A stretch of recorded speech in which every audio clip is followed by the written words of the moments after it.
Markets slipping further. We were talking about Reliance and HDFC being the heavyweights which have dragged the Nifty lower. Keep an eye out on ITC as well.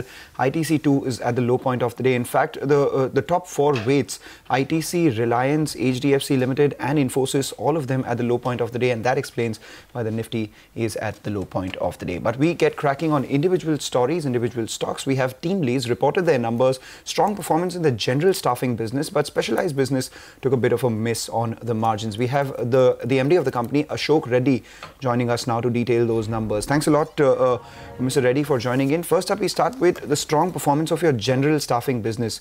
Do you think this is sustainable?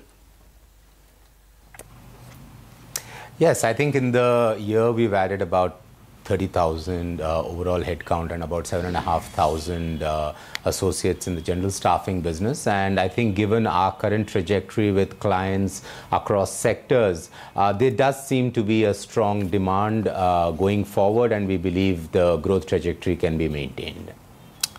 Okay, all right. Mr. Reddy, wanted to focus on your margin, particularly the decline in the specialized staffing as well as the other HR services. What's the trajectory going ahead? What exactly, caused these kind of margins? If you could give us your targets. You've indicated that you're looking to put more money in Evolve. That's your telecom staffing business. So that could keep margins depressed, isn't it?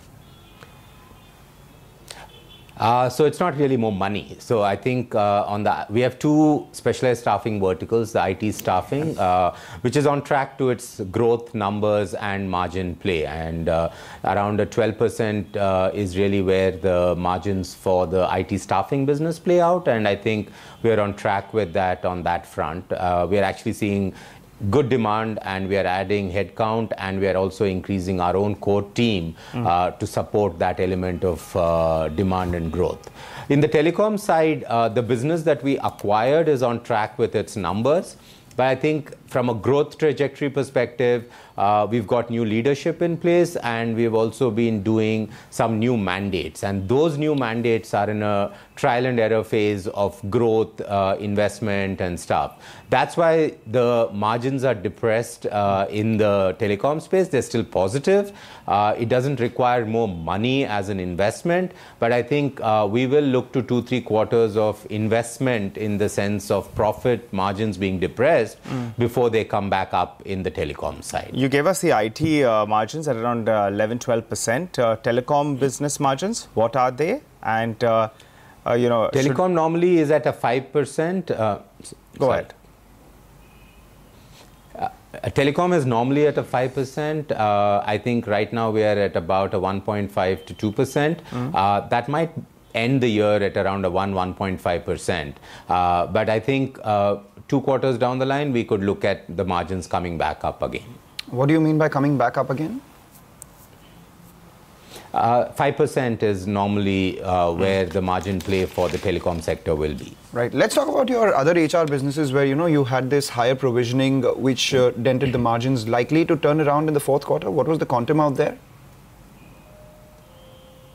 So there is always a seasonality in Q3 of delayed payments coming in, payments getting delayed. And I think we've seen that last year, and we've had that this year.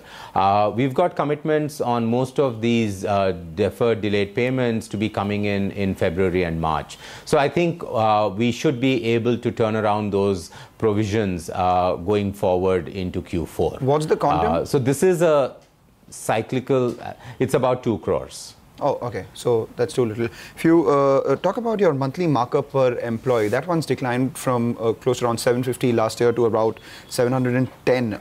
Are you doing that to gain market share, or is the general level coming down, the spread coming down?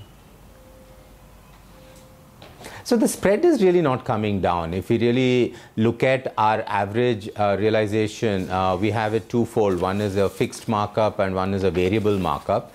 The absolute numbers in both of those haven't changed over the quarters.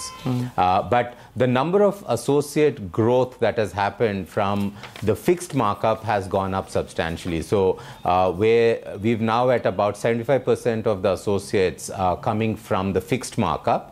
And that's 6% higher than what it was last year. And I think that's been a primary cause for the reduced PAPM.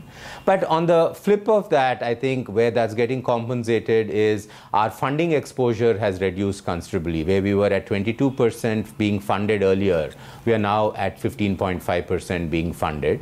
And our productivity has gone up considerably. So I think both of these more than compensate for the reduction in the PAPM.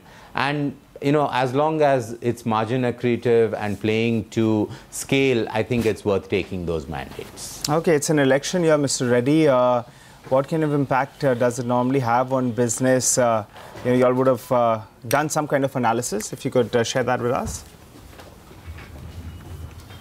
So what we found is, given the spread of industries and companies that we cater to, there isn't too much of an impact on account of the election year on our numbers. Okay. There are certain companies and certain volumes that might go slow, but on a larger base, we don't see an impact of seasonality on account of the elections. All right. Thanks a lot, Mr. Reddy, for joining us and detailing your numbers. The street will definitely keep an eye out on the sustainability of your HR business. At the same time, watch out for margins as well.